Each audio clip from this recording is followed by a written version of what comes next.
और चलिए अब खबरों में आगे बढ़ते हैं। गुरुग्राम से खबर, जहां पर M3M द मरीना बिल्डर के खिलाफ प्रदर्शन जारी है। सेक्टर 68 स्थित M3M द मरीना निवासियों का प्रदर्शन और बिल्डर की लापरवाही के चलते मुश्किल में है 600 परिवार। M3M बिल्डर पर धोखाधड़ी का आरोप लगाकर नारेबाजी की गई। बिल्डर ने लग्जरी आशियाने का सपना दिखाकर ठगी की है, ये निवेशक कह रहे हैं।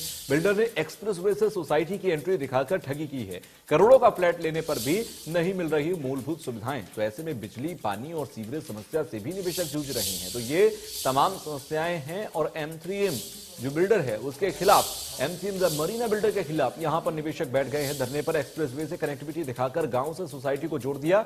कमजोर स्ट्रक्चर के चलते आए दिन टूटकर गिर जाता है प्लास्टर, और वहीं पर सोसाइटी के पार STP की दुरुस्त व्यवस्था भी नहीं की गई। निवेशकों की तरफ से शिकायतें हैं M3M द मरीना बिल्डर के खिलाफ। इनके प्रोजेक्ट में किस तरह से घटिया सामग्री का इस्तेमाल किया जाता है, इस बात का भी निवेशकों की तरफ से जिक्र किया गया। इसके अलावा किस तरह से धोखाधड़ी उनके डिजाइन सिस्टम में किया जाता है, इस बात का भी जिक्र हुआ। M3M ने पहले एक्सप्रेसवे से एंट्री दिखाई थी सोसाइटी की, लेकिन बाद में गांव से कनेक्ट कर दिया। इस बात को लेकर धोखा दिया गया। तो कई तरह के धोखे यहां पर दिए गए हैं। और गुरुग्राम से ये सेक्टर 68 में जो M3M द मरीना निवासी हैं उनकी तरफ से ये प्रदर्शन किए जा रहे हैं, उनकी तरफ से ये लगातार शिकायतें की जा रही है। 600 से ज्यादा परिवार हैं जो कि मुश्किल में वहां रह रहे हैं। बिल्डर पर धोखाधड़ी का आरोप लगाकर नारेबाजी की जा रही है।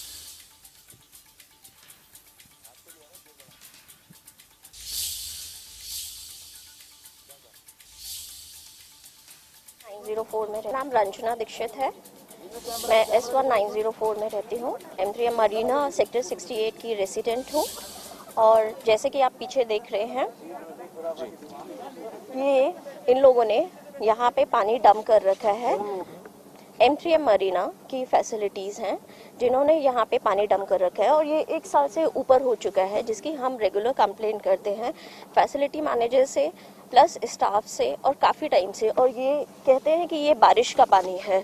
हो सकता है ये बारिश का पानी है, लेकिन आप जैसे कि देख रहे हैं ये कीचड़ और ये सारी चीज़ें, गंदगी, ये हमें तो नहीं लगता ये बारिश का पानी है। और कोई सुनवाई नहीं है। जैसे आप देख सकते हैं STP वाटर को कैसे डिस्चार्ज किया जा रहा है। यहाँ पे कोई सीवर लाइन नहीं है, आज तक अभी बनी नहीं। हमने हर अथॉरिटी को अप्रोच किया है, चाहे वो M3M की मैनेजमेंट हो, चाहे M3M का CEO, उनके कस्टमर सर्विस हेड हो, DTP हो, यहाँ के लोकल विधायक हो, सबको हमने अप्रोच किया है। बट दिन पर दिन ये पानी आप देखेंगे तो और बढ़ता जा रहा है। हर बार ये लोग बोलते हैं कि हम इसको ठीक कराएंगे, बट कभी कोई भी हमको आज तक अभी यहाँ पर कुछ रिहाइश मिली नहीं। मैंने जब अपना घर लिया था तो उन्होंने ये बताया था कि आपको सारे बेसिक फैसिलिटी और इंफ्रास्ट्रक्चर मिलेगा। उसमें रोड, पानी, इलेक्ट्रिसिटी, सीवरेज कनेक्शन वगैरह सब बोला था। बट अभी आपने देखा बहुत सारे लोगों ने रोड के बारे में बता दिया आपको। ऑलरेडी रोड उन्होंने कि रोड हमारे पास है ही नहीं, वाटर कनेक्शन अभी तक आया नहीं, इलेक्ट्रिसिटी भी कनेक्शन अभी जस्ट परमानेंट किया है। इसके पहले अब वो वाटर और इलेक्ट्रिसिटी का कनेक्शन नहीं दिया। हमने सबसे अप्रोच किया बट कोई भी समस्या का समाधान नहीं मिला। और उन्होंने किया क्या है कि जो इलेक्ट्रिसिटी हमें जब शुरू में किया था वो टेम्प्रोरी रेट से चार्ज करना शुरू किया। तो इलेक्ट्रिसिटी में उन्होंने क्या किया कि हमारे रेट अब वो टेम्प्रोरी कनेक्शन यानी मोर देन 7.5 रुपया का इलेक्ट्रिसिटी का रेट, और DG में उन्होंने 28-29 रुपया का रेट लगाना शुरू कर दिया। हमने इसके लिए काफी आवाज उठाई, फिर भी कोई सुनवाई नहीं हुआ। पहला चीटिंग सड़क का था सबसे मेन मुद्दा। अगर आप इस तरफ से आते हैं तो आपको पंचायत की रोड मिलती है जो 10 मीटर भी नहीं है। अभी रिसेंटली पिछले महीने हमारे एक साथी रेजिडेंट की वहाँ पे जान चली गई क्योंकि लाइट नहीं थी, हिट एंड रन केस हुआ रात को। और बादशाहपुर से आप आ नहीं सकते हैं। अभी 400 गाड़ियां सवेरे ऑफिस के लिए निकलती हैं तो 1.5 घंटा तो बाहर निकलने में लग जाता है। और ये सड़क उन्होंने नक्शे में बनाकर हमें बेची है कि ये सड़क बनाएंगे। अभी इसके लिए कोई जवाब नहीं है। सारी सरकारी मशीनों से हम हाथ जोड़ के माफी रो चुके हैं, कोई जवाब किसी का नहीं है। और वो लोग आए, हम भाद साहब के पास गए, हम MLA साहब के पास गए, हम इनके कॉस्मो ऑफिस भी गए, तमाम सब जगह। अभी ये एक RW का और एक बिजली के जो रेट्स हैं वो सर, बिजली का रेट ये हमसे 1 साल से 7.5 रुपए 7.25 रुपए से चार्ज कर रहे हैं, जबकि सरकारी रेट 5.25। संजय राठौर हमारे सहयोगी हमारे साथ जुड़ गए हैं। संजय, M3M मरीना एक बिल्डर, नामी बिल्डर है, अच्छी सोसाइटीज, लग्जरी सोसाइटीज का सपना दिखाकर फ्लैट्स बेचता है, लेकिन हकीकत क्या है ये निवेशकों के जरिए मैं सुन रहा हूं। ग्राउंड पर स्थिति क्या है? क्या बिल्डर्स की तरफ से कोई भी अधिकारी आकर ये कहने को तैयार है कि जो कमियां हैं उसे दूर करेंगे?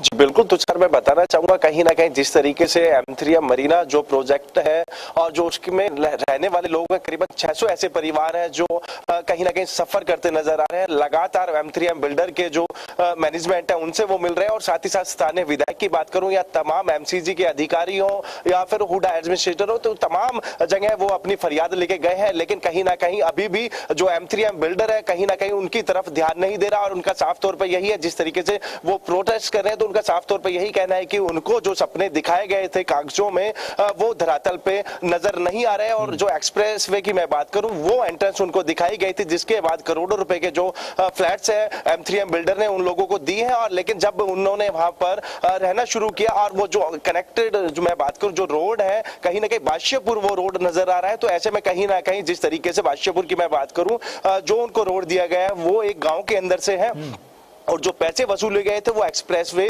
दिखाकर उनसे वसूले गए। तो कहीं ना कहीं जिस तरीके से मैं बात करूं तमाम खामियां उस सोसाइटी में नजर आ रही हैं। कहीं ना कहीं जिस तरीके से मैं STP सिस्टम ठीक ना होने के चलते जो सोसाइटी के बाहर जो खाली प्लॉट्स पड़े हैं उसमें गंदा पानी सीवरेज का जा रहा है, तो ऐसे में कहीं ना कहीं बीमारियों का भी खतरा वहां बढ़ जाता है। तो ऐसे में कहीं ना कहीं जिस तरीके से कोविड गाइडलाइंस की बात करें, कोविड के साथ साथ अन्य बीमारी होने का खतरा बढ़ जाता है। जिस तरीके से पानी जमा होता है तो मच्छर, डेंगू, जो तमाम जो बीमारियां हैं वो अथॉरिटी के अधिकारी हैं, जो तमाम जिम्मेदार संस्थाएं हैं, उनको खुद एक्शन लेना चाहिए। क्या वो आंख मूंद कर बैठे हैं या उन अधिकारियों की भी मिली भगत है बिल्डर्स के साथ?